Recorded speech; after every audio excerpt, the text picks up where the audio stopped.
magandang gabi Pilipinas. Andito na naman po ang kapatiran para sa bayan. Of course, we have our respective guests.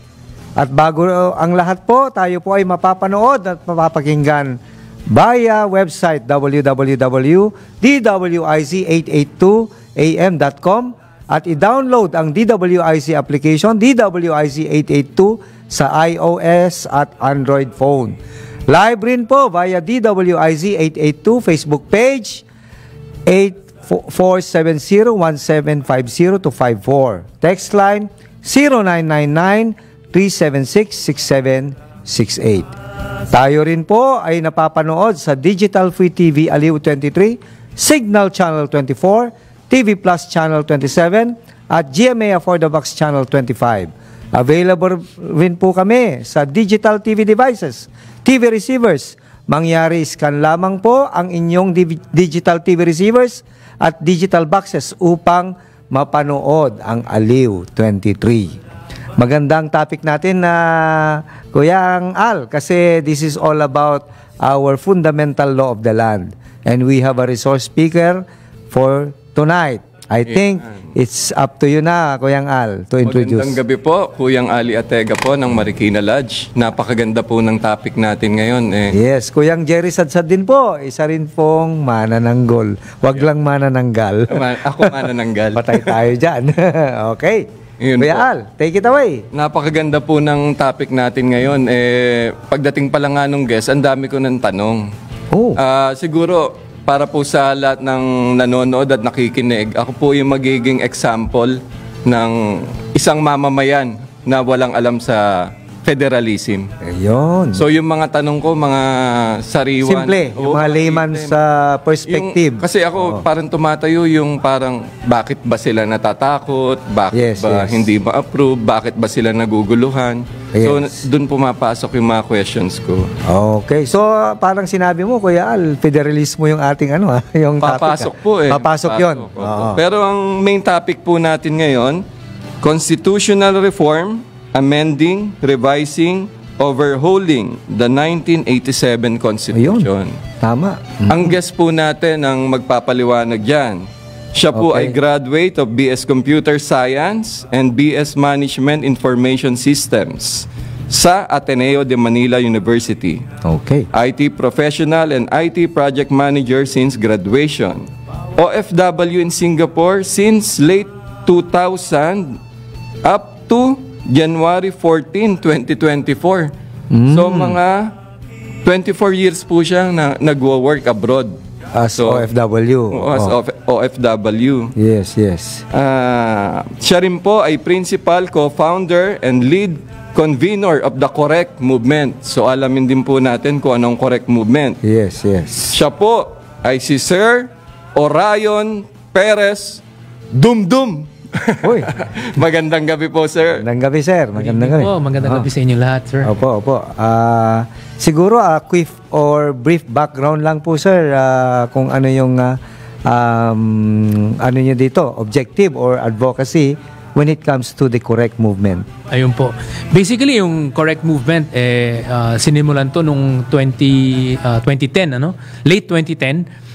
Basically, bunga ito ng mga eksperyensya ko bilang, karanasan ko bilang OFW na parang iniisip ko, bakit ang Singapore at yung ibang mga karatig bansa natin sa Southeast Asia ay umaangat at ang Pilipinas medyo napag-iiwanan? Anong kinakailangan natin gawin? So, nakita ko ano yung mga ginawang tama ng ibang bansa at nakita ko ano yung mga kailangan gawin sa Pilipinas na somehow hindi natin nagagawa. Okay. At nakita ko yung sagabal natin ay nandun sa ating saligang batas. Ayun. So pinaglalaban po namin 3 bagay. Itong una, yung pagpapatanggal ng anti-foreign direct investment restrictions. Okay. Para mas dumami sana mga trabaho. Mga kumpanya, dadaming trabaho. And number 2, para naman yung mga kumpanya na yun at mga trabahong mag-create hindi lang sa Metro Manila, kundi mapunta sa iba't ibang region at iba't ibang province ng Pilipinas. Kailangan natin ng federalism. And then last but not the least, para hindi po magkaroon tayo ng napaka-corrupt at walang kwentang pamamalakad sa Pilipinas at madali sana matanggal kung may mga leader na hindi masyado magagaling or nagkakamaling may malaking kapalpakan, pwedeng palitan agad. Anytime. Parliamentary system po tayo. So, okay. So, yun po yung tatlo. kakaiba ito, Kuya Al, kasi bakit? This is a layman's perspective of what should be the governance that can be implemented within the Philippines. And that can only be happen if our fundamental law of the land will be overhauled. Ayun ang sinasabi ni guest natin, ni Sir Orion. Tama po ba 'yon? Tama po. Tama po. Ang hinahangaan ko nga dito, Kuya, kasi tinignan ko yung tinapos ni Sir Orion. Wala namang connection sa politika or something. Correct. Pero siguro dahil dun sa puso ng Pilipino na gusto ng pagbabago, gusto makatulong sa bayan, inaral niya tong mga to. That's correct. Ang hirap, wala sa kurso niya to. In fact, he was constrained to see why, maybe, correct me if I'm wrong, Sir Orion, why you would like to make this advocacy because you experience it. Yes. Lalo na sa Singapore. Opo. Dati yan, it's sabi natin bottom 2. Ngayon, nasa ano na yan? Number 1 na yata sa Southeast Asia. Asia mismo. Tayo din naman po Number 2 po tayo. Ngayon nga, yun nga lang, Maganda. Bottom. Sa ilalim. Opo. Pero tayo second to Japan dati. As early as 1975, mga ganon, 1970s. Pero ngayon, number 2 pa rin tayo. Yun nga lang, bottom. Okay. Sir Orion, may napansin pala ako dun sa sinabi mo kanina na kapag may pagbabagong ginawa, yung mga politikong hindi magagaling, medyo madali yatang tanggalin. Yes po. Yun po yung mangyayari pag For loss of trust and confidence. Parang ganon yan may ganon po na nangyayari. Nabanggit ni Sir kanina yung parliamentary.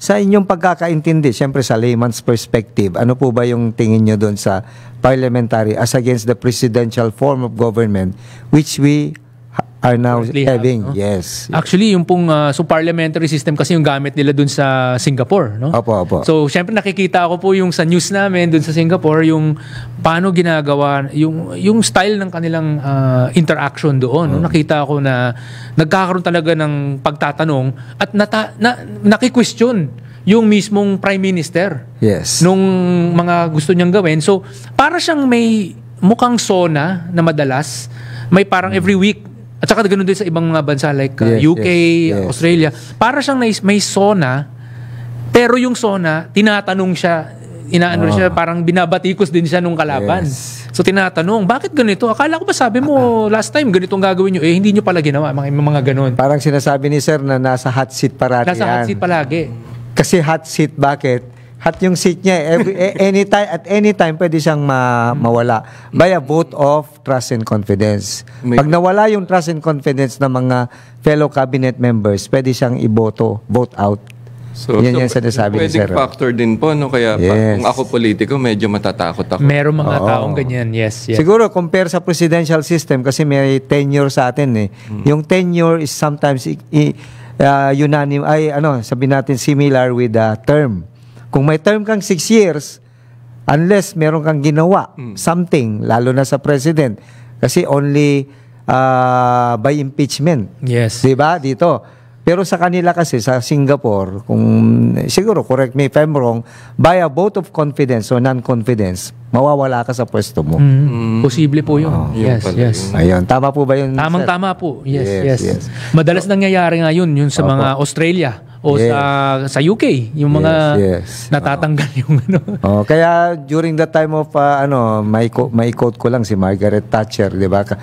Siya yung unang babae pero siya yung tumagal din.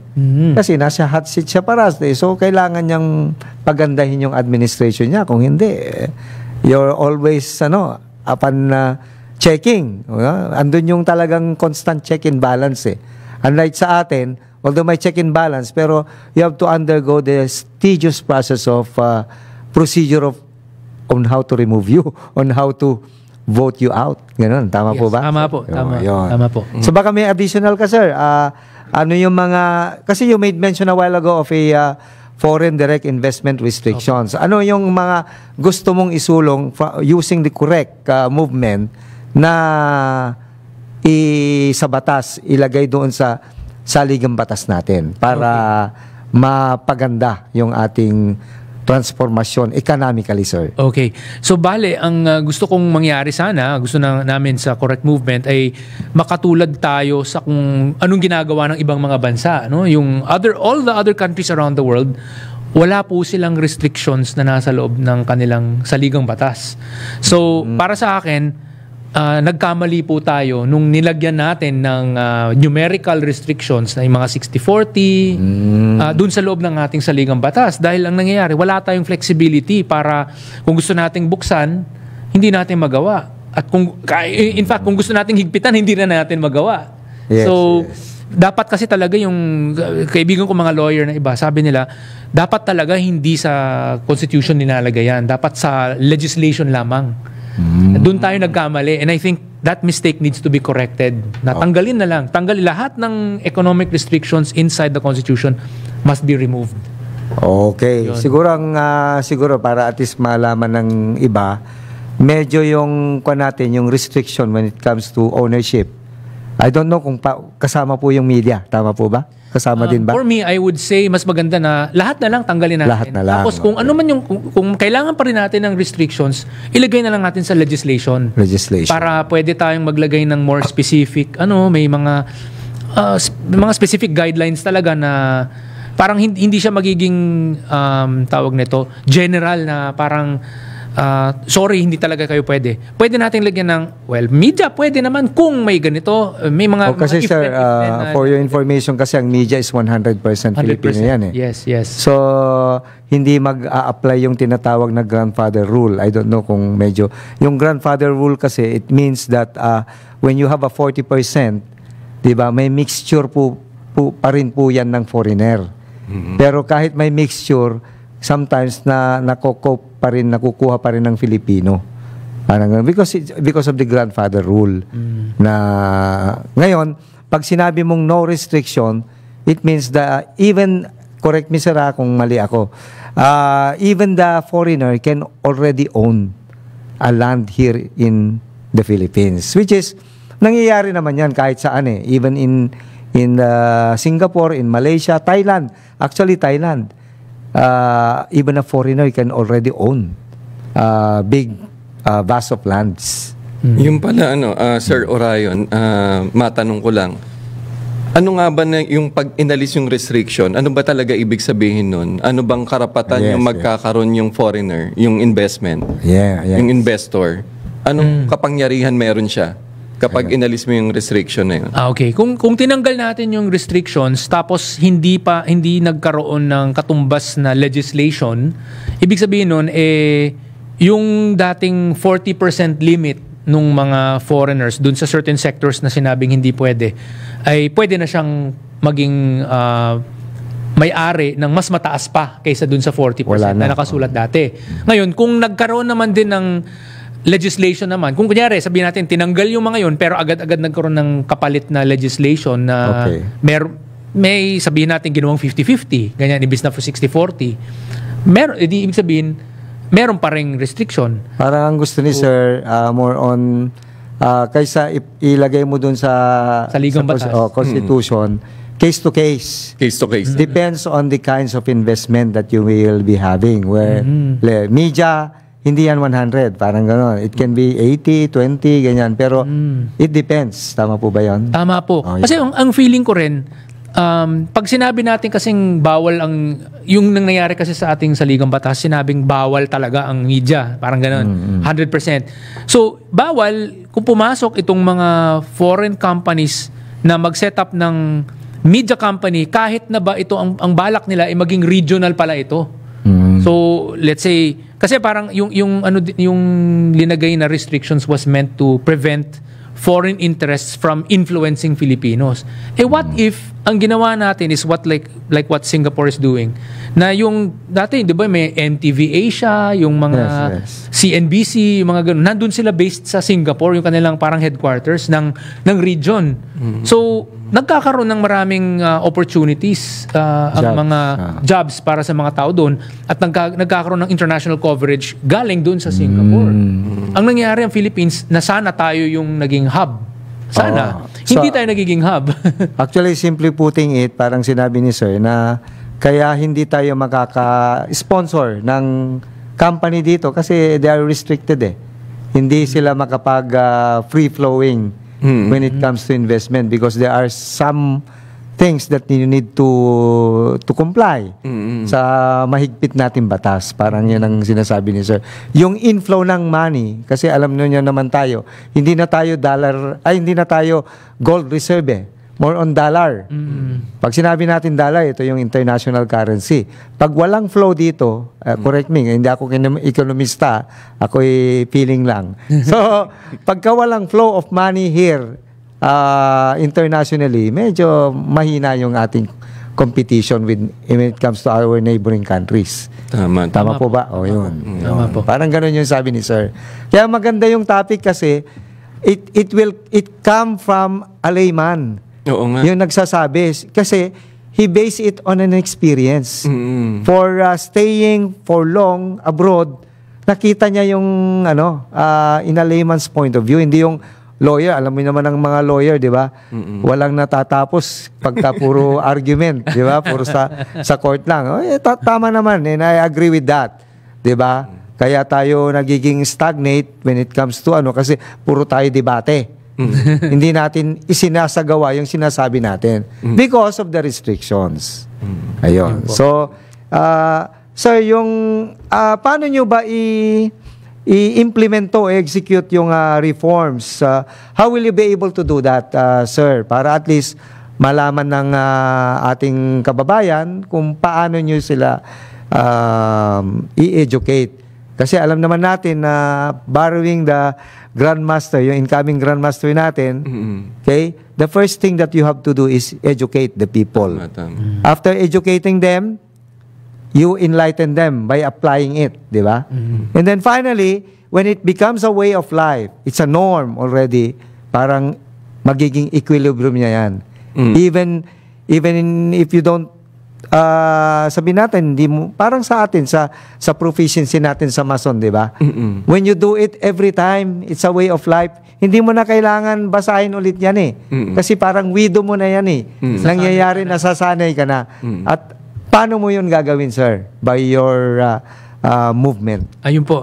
Thank you po for that question. So Okay, basically, meron, kasi every time, meron laging mga politiko na nagsusulong nitong mga reformang ito. Yes, sir. Ang nagiging problema lang lagi sa mainstream media, may mga kumukontra. So, ang ginawa po namin, nag-set up po kami sa social media at saka may website po kami na nandun yung may marami kaming articles, may marami kaming mga white papers and dissertations na kinolect para ma-inform, ma-educate at ma-enlighten namin ang taong bayan para maintindihan.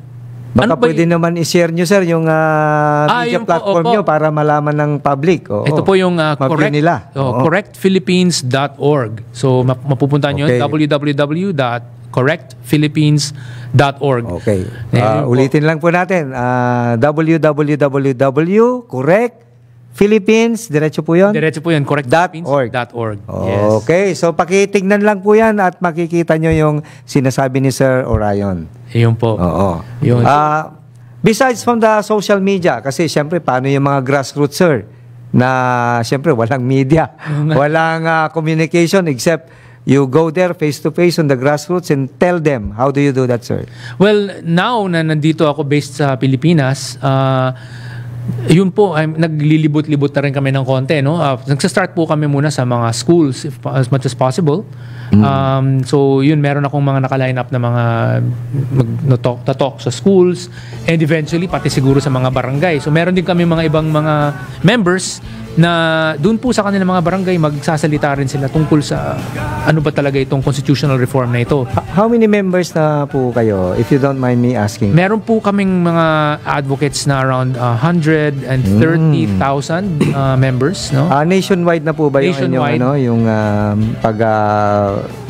facilitate nito? Opo, so actually nakapag-accumulate kami ng that number of people over the years kasi since 2010 pa kami, no? So at saka ang dami diyan, marami rin actually ay mga OFW. So siguro dahil sa pagiging OFW nila, nagre-resonate din yung message ko kasi basically for my being a long time OFW, parang nakita rin nila yung mga nakikita ko.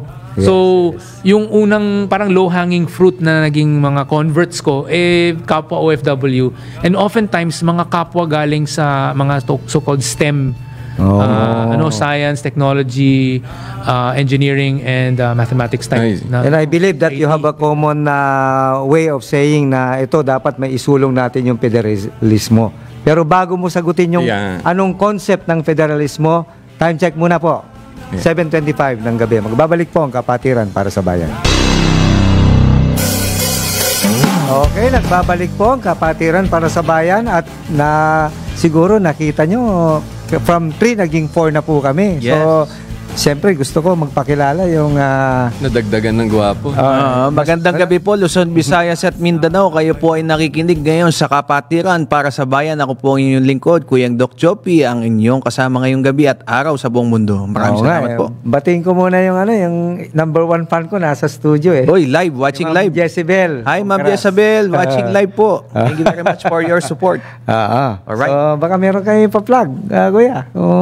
Malapit na yung matapos yung installation natin hanggang March 31 na lang. Kaya yung mga ma-install, good luck. At yung mga na-install na, good luck din. Kasi may 1 year silang term Oo.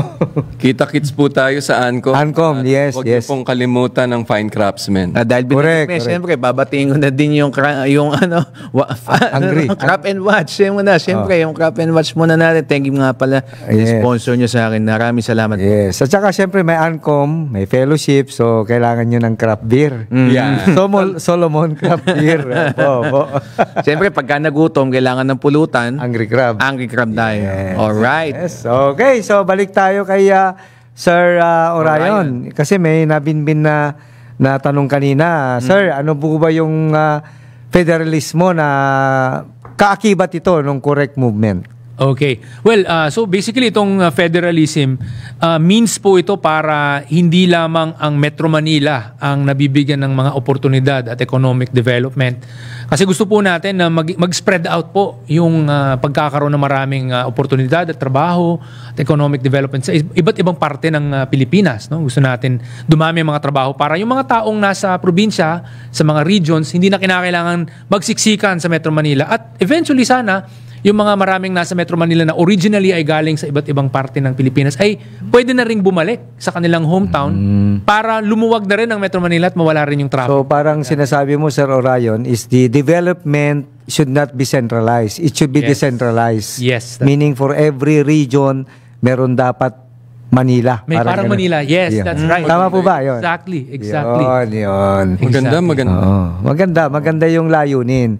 Pero bago natin maisakatuparan yan, kailangan, sabi nga ni Sir Orion, ayusin natin, i-revisit natin ang ating saligang batas para maisakatuparan yung ating federalismo. Pero ang federalismo kasi, kaakibat niyan, parliamentary system. Ano naman po yan, yung parliamentary sa inyong palagay po? Ayun. So yung parliamentary system kasi yun yung mag-aayos ng yung pamamalakad ng gobyerno. Okay. So obviously yung the country in general, yung national government kinakailangan ng may magaling na leadership.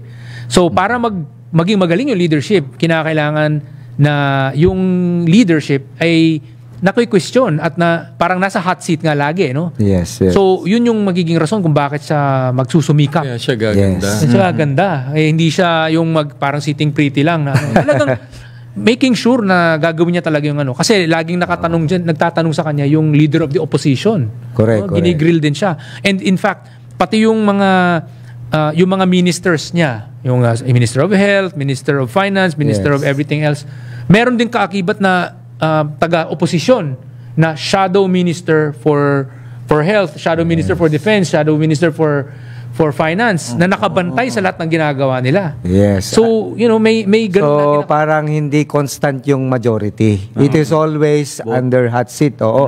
Yung minority can also be majority. And eventually, yes, eventually. Yes. Pag naging, kunyari, ang galing ng mga, kumbaga, napakita, na-expose yung mga kamalian na ginagawa ng majority, sa next election, Apo. baka manalo yung opposition at sila yung magiging majority. Yes. Tama. Tsaka actually, yung election dito, hindi katulad sa atin na very... Personalistic. Ayun. At saka ano sir, di ba? Sabi mo kasi under hot seat eh. At any time of the day, pwedeng mag-eleksyon because of the non-confidence. Yes. Hindi na nagtitiwala yung karamihan sa'yo. Ayun, Sir Orion, may pumasok lang na tanong sa akin. Ayun. Kasi sa atin kapag nagtatanggal ng presidente, laging may gulo eh. Oo, yun Laging nga. may people power. Yun. Paano kapag ganito na yung sistema natin na anytime pwede kang magpatalsik, paano may iwasan yung gulo na mangyari? Well, unang-una, dahil nga sa hindi na kinakailangan ng ganyang klaseng gulo para mapatalsik yung isang, let's say, Prime Minister na medyo gumawa ng kabalastagan o gumawa ng mali or may kapalpakang na nagawa. Hindi na kinakailangan mag-EDSA yung mga tao. To put it in a simple term, ang ibig sabihin ni Sir Orion is that kasi ang boboto niya na the representatives. So ito yung mga member of the parliament. Yes. Hindi na kailangan yung election na at large na ginagawa natin. So sila na agad. Sila na kasi they represent each and every region, each and every federal estate. Tama po ba? Each and every district. District, yan. So bawat district meron na tinatawag sa Amerika meron yung collegial. Yung mga ganon. So bawat congress or collegial merong representante doon. At sila na yung magpapatalsik sa'yo kung ayaw kanila. So mas So yung maganda. magiging initial na reaction lang dyan is yung reaction na lang ng Pilipino, hindi na people power, parang ganun. Oo, kasi they vote already a representative, a member of the parliament. So sila yung magsasabi na we vote no confidence on you. So we need a reform. Ito yung gusto namin. Yun pala yung maganda. parang ganon. May iwasan nga yung gulo. Maiwasan talaga kasi ang gulo Kasi sa hindi na involve yung tao mismo eh. Hindi naman kayo yung boboto eh. Oo. Kasi sa people power nangyayari kasi lahat kayo feeling nyo, ay ako boboto dyan. Yes, May ganun eh. Saka meron yung sinasabi ni Sir na maiwasan natin yung corruption kasi hindi mo na kailangan bilhin ng tao eh. Because you have already the representative. Tsaka may maraming nakabantay. Yes. Nakabantay. Actually, Parang nag-i-elect lang tayo, sir, sa member ng parliament. Hindi na tayo nag-i-elect at large of a president or a prime minister. Correct. There are actually studies, no? There was a white paper called "The Perils of Presidentialism," written by the late Dr. Juan Lintz, who is was an internationally renowned political scientist. Ang sinulat niya, based on his comparison between so many countries, some of them using parliamentary system, some of them using presidential system, lumabas dun sa kanyang research na mas malaki ang chance na nagkakaroon ng kudeta at gulo sa loob ng mga presidential system. Habang sa mga parliamentary system, mas peaceful sila. At yun nga, yung madaling mapatalsik, yung hindi magaling na kasi hindi na nila kinakailangan magkaroon ng gulo para mangyari yung... Doon lang, ang gulo doon lang sa confines sila ng parliament. Sa parliament lang. Kasi sometimes, yung iba, nag-uuwian sa suntukan sila. Di ba? If you remember yung sa Taiwan, ganun yung pero doon lang. Doon lang sa loob. Hindi umabot doon sa tao na, na hindi naman sila dapat magkagulo. Kumbaga, yung manok lang nila nagkakagulo. Kaya sila mismo kasama na, which is hindi dapat. Oo. I did want to mention also that Yes, there was also two studies. One study by a group of Latin American World Bank economists. Ito si Dr. Norman Loaiza, Dr. Rodrigo Suarez, at saka si Dr. Daniel Lederman. Nagsulat po sila ng paper, no? At ang sinusulat doon sa paper na yon ay yung finding nila na kapag naka-parliamentary system ay less prone to corruption than countries using presidential system. Tapos inexplain din nila kasi mas maraming nakabantay, etc. Yung ganun, mas madaling matanggal yung taong na huling naging corrupt, gano'n. Parang yun yung nangyayari. And in fact, when you do a ranking of countries based on Corruption Perceptions Index according to Transparency International, makikita mo yung, let's say, titingnan mo yung top 30 countries that are least corrupt, no? may kita mo majority sa kanila naka-parliamentary. Parliament. Tapos titingnan mo naman yung bottom 30, yung mga most corrupt countries na 30 most corrupt countries, majority nila presidential. So yun talagang, yung makikita mo with your own eyes. There was another second study written by Dr. John Gehring and Dr. Strom Thacker of Boston University. Ganun din ang findings nila. They're two separate teams but they ended up coming with the same conclusion na presidential systems are more prone to corruption whereas parliamentary systems are less prone to corruption. Siguro sir, ang basa ko dyan, Sir Orion, kahit saan kasi, yung tao, pinapakita yung galing niya pag may nakabantay sa kanya. Yes. Usually yan, tatamad-tamad, tutulog-tulog. Oo, exactly. Basta di mo nababantay. O kaya mangongopya. Diba? Yun. Bato sa langit. Pag teacher ka, sinita mo, parang natutulog ka na sa klase ko. Diba? So, gigising, makikinig. So, number one siguro dito yung pagbabantay. Yung pagbabantay. Pag nabantayan ka kasi, papakitang gilas ka eh. Yes. So, kung di mo kaya magpakitang gilas, di sige, palitan nyo na lang ako. Mangyayari siguro. Usually nga nangyayari, uunahan na lang niya, imbis na matanggal siya, magre-resign na lang siya. Kasi mas yun eh, parang Yung may scandal honor, yun eh. may honor ka. May honor pa yun kung nag-resign ka na lang. Actually, ang Japan, 'di ba? Ano na 'yan eh. Parliamentary na rin Yes, yan eh, parliamentary Japan. sila. Kahit papaano Although they still sabihin na natin, meron pa rin dictatorial diyan kasi andun yung monarch, 'di ba? Andun yung si Emperor. Yung emperor. Pero more on ceremonial na lang yan Ceremonial talaga siya. Including United Kingdom. United Kingdom, ganun din. Kasi ceremonial na lang si King. Si King ngayon. Si King. Sir, ito total na pag-uusapan natin yung parliament versus presidential. Sa presidential kasi may mga terms eh. Yes, diba? yes. Sometimes it even extended. Tama po ba yun? Paminsan. Minsan na-extend pa yan. Ngayon, sa parliament ba, meron bang ganyan din? Term extension o term na specific term? Ang nangyayari sa parliamentary system, meron sila yung tinatawag nating yung maximum term. Basically, yung maximum term can be 4 years or 5 years. But let's say countries like Singapore, no? Singapore, UK, I think Siguro Singapore na lang tayo, sir. Singapore, Malaysia, and the UK. Okay. 5 years sila. Okay. At any point in time within those 5 years na hindi pa nag-expire yung term yung Yes, period sir. yun, pwedeng tumawag ng election yung prime At minister. any time. Oo. So at any time. So actually sometimes there are some prime ministers in the UK, what they've done is on the 3rd year, tapos mataas yung kanilang rating, yung kanilang tawag nito approval rating, maganda. Habang kahit marami pa siyang oras, nag-call na lang siya ng election kasi alam niya na mananalo siya. Mababalidate lang niya. Mababalidate siya. Good performer siya. So 3 years pa lang, siya. Tapos magkakaroon ngayon siya ng panibagong 5-year maximum term. Maganda. So nagagawa niya yun. And then, meron siyang fresh mandate. Ayan, so he will now have another 5 years to do it. And then siguro, on the 4th year, nakikita niya, maganda yung rating ko.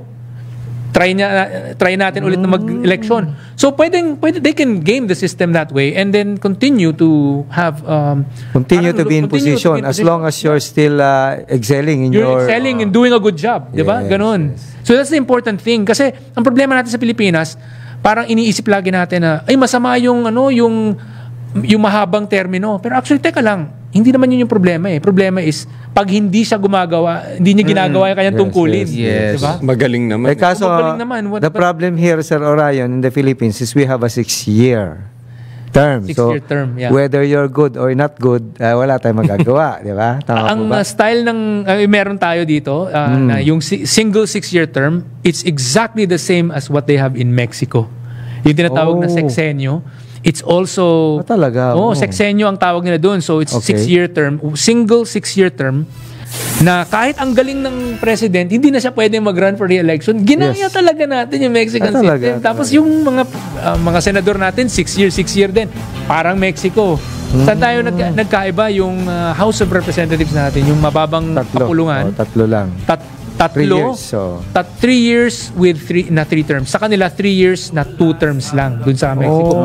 But my point is that our system is very much like Mexico. And also, the system of having a lot of term limits is very Latin American. Yung ginagaya po natin, mga kababayan, yung mga palpak na bansa. Siguro naman dapat natin gayahin yung mga bansang medyo okay, di ba? Saka medyo diktatorial lang natin. Yun po. Sir Orion, matanong ko pala kasi yun yung kumokontra yung iba dun baka daw yung presidente mag-extend ng term kapag nakapasok tong ganito. Yun ba masasakop talaga ng mga existing na politika ngayon ay mga current po na nakaposisyon?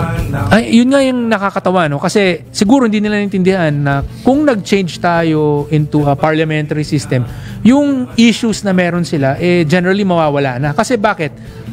Okay, fine. Pag nag-parliamentary system tayo, pwedeng magkaroon ng unlimited terms yung Prime Minister, no? As long as he's doing a good job, but the moment he makes a huge mistake, then pwede rin siyang matanggal. So that's the difference, no? Okay. So, meron pa po tayong mga katanungan. Time check muna tayo. Pero break po muna. Yes. 7:47 ng gabi, magbabalik po ang Kapatiran para sa Bayan. Okay, nagbabalik po ang Kapatiran para sa Bayan. Mainit pa rin ang topic natin. Pero siguro doon tayo sa local governance. Yan. Mas magandang itanong yan. Kasi ang local governance, they have a term of 3 years. For every 3 year, nagre-re-election. Pero may maximum na hanggang 9 years ka lang. Kung halimbawa, ma-re-elect ka, meron ba nga itong kinalaman when it comes to the parliamentary system, Sir Orion? Sure. Actually, yun nga, pag nag-parliamentary system kasi wala silang mga term limits na parang hanggang 3 times ka lang pwede ma-elect, tapos after that, hindi ka na pwede mag-run ulit for the same position. Walang ganun Sa parliamentary systems, unlimited. Ganun sa Singapore, ganun sa Malaysia, ganun sa UK, sa Canada, Australia, Germany, etc. Yes. Pero Sir Orion, sabihin ko lang, unlimited kung magaling ka. Kung magaling ka, kung palpak Hindi. ka, mismo Baka sa 1 year pa lang, months pa lang. sariling partido mo ang magtatalsik sa'yo. Confidence. So, because of the confidence. So, ganun na nangyayari, no? Okay. Ano ba yung consequence nun, sir? Kung halimbawa, ito, katulad ng natin, presidential system, which is talagang nilimit yung term into 3 years, pero qualified for re-election, which is 2 re-election, 1 election. Oo. Yes. So, ito yung naging issue, no? Okay. Nagkaroon actually ng study itong isang international PhD na si Dr. Pablo Querubin. Okay. Hindi po siya Pilipino pero yung pangalan niya is Pablo Querubin. Akala mo Pilipino. Pero Colombian po siya. Okay. From NYU. No? Yung kanyang research lumabas doon na dito sa Pilipinas, when we had term limits na sinasabing 3 elections ka lang consecutively and after that hindi ka na pwedeng mag-run ulit for the same position, lumala daw ang mga dynasties sa Pilipinas. Okay. So ang sabi niya ganito, ang scenario na binigay niya was, kunyari, mayor na magaling. Tapos, nagkaroon na siya ng 3 years, no? Nandun na siya sa kanyang last term at meron pa siyang mga maraming projects na hindi pa tapos. Unfinished projects at gustong-gusto pa rin sa kanya ng mga tao. So, sasabihin niya, anong gagawin? Hindi pwede. So, asawa ko or anak ko magra-run for mayor, ako naman magva-vice mayor ako. So yun yung nangyari. Lumala yung mga dynasties sa Pilipinas dahil doon sa mga term limits natin. Tapos yung may elect doon, hindi capacitated. Hindi naman magaling. Hindi naman greenhorn pa siyempre, yun. Magkaiba si Juan de la Cruz tsaka si Petra de la Cruz. Parang gano'n. Asawa nga, pero hindi naman siya talaga, they're not the same quality. Nakaalalay naman. May sense. Nakaalalay. Sir Orion, matanong ko lang, no? Kasi meron tayong mga nanonood sa atin, napakarami. Okay. Tingin ko tumatakbo sa isip nila, paano po ba ito makakatulong sa amin? Paano ba ito makakatulong sa tao, sa may hirap, kapag may pagbabagong ganito? Well, una, 3 tong pinag-usapan natin, di ba? So yung pinakauna was yung pagtatanggal ng foreign direct investment restrictions. Dadami po ang mga kumpanya sa Pilipinas, dadami ang mga trabaho para sa ating mga ordinaryong mamamayan. Pag dumami ang mga trabaho, pag mas marami na ngayon ang mga trabaho kaysa sa mga aplikante, tataas din ang mga sweldo. So, gaganda ang buhay ng mga Pilipino. Hindi na natin kailangan mag-OFW. Number 2, pag nag-federalism, yung mga taong nasa probinsya at mga regions, hindi na kinakailangang mag-Manila. Pumunta ng Manila, at yung Manila rin, yung mga taong nasa Manila, pwede na nang pwede na ring bumalik sa kanilang original na hometown at luluwag din ang Metro Manila. Mawawala yung traffic issues natin. Okay. Then last but not the least, pag nagkaroon tayo ng parliamentary system, magiging mas maayos at smooth yung pamamalakad natin sa gobyerno. Wala na yung gulo, less ang corruption, mas marami nakabantay, mas madaling tanggalin yung pumapalpak na leader, etc. Mas gaganda yung overall quality of leadership and governance natin dahil doon. Okay, so siguro Huling tanong. Sir Orion, ready na po ba ang Pilipinas sa federalism, if ever po? Ay, opo. We've always been ready. No? May isa pong kuyang na nagsabi na dapat talaga naka-federalism tayo. Yung po si Gat Jose Rizal. Dr. Jose Rizal. Mismong dun sa kanyang Filipinas dentro de 100 años, Philippines within 100 years na essay niya, sinulat niya na he felt that the Philippines, based on its ethnic diversity, would be more fitting to be a federal republic. Isipin mo, sinabi niya. it's more than 100 years ago. Study ni Jose Rizal yun. And Naisip now, na rin pala, no? ngayon lang natin naisip. Ano ba yan? Okay. So for so limited period of time, siguro, Sir Orion, any last words to the public when it comes to our topic and the correct movement? Ayun po. So, para po sa lahat ng mga Pilipino, para naman maintindihan po natin lahat bakit importante itong pagbabago na ating saligang batas, huwag po ninyong kalimutang puntahan ang correctphilippines.org. Marami po kami mga artikulo, marami po kami mga white papers, mga academic research papers na kinolekta, na isinulat ng mga tanyag na mga economists at mga political scientists. So, proof ito na hindi lang ito gawa-gawa namin. Ito po yung mga research galing sa mga tanyag na profesor at mga academics. Wow. Yun po. Okay. Siguro, imbitahan natin ulit si Sir Orion to enlighten us further when it comes to correct movement. Yan. Okay? Kuya Joby, baka may babatiin ka. Siyempre, babatiin ko muna yung tech engineers natin, si Aldrin De La Cruz, Giljon Reyes, Kay Constantino, writer Haya Ludivico, si Alisa Quevedo. Okay, batiin muna natin yung ating family. Kuya Joby. Babatiin ko siyempre ang aking may bahay at ang aking mga anak na nasa labas ngayon ng bansa. Pero ako ay nandito pa rin para sa inyo. Kuya Alcer. Ay, babatiin ko po ang misis ko, ang ateng ko. Nasa bahay ngayon. Pag-uwi ko, ako naman yung igigreet niya.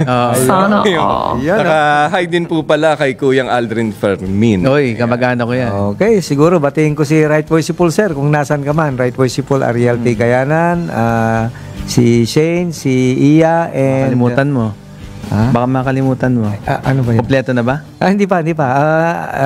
Inan mo ako, si Shane, si Iya, tsaka si Emil. Yun. Sir, baka may pating ka. Ayun, well, obviously, ang asawa kong si Warna at ang anak kong si Elias at ang bayaw kong kuyang din, tulad din nyo.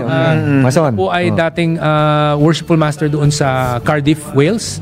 Ngayon Australia. ay sa Wales, sa New South UK. Wales, UK. Sa UK. Oh. At siya rin actually, so yung bayaw ko, kapatid ng misis ko, siya rin ay, I think, na district warden, provincial district warden. Oh, parang Ngayon, so sa atin, DDGM yun. So, ganun na po. So, ayun po. Okay. Kumusta po kayo lahat?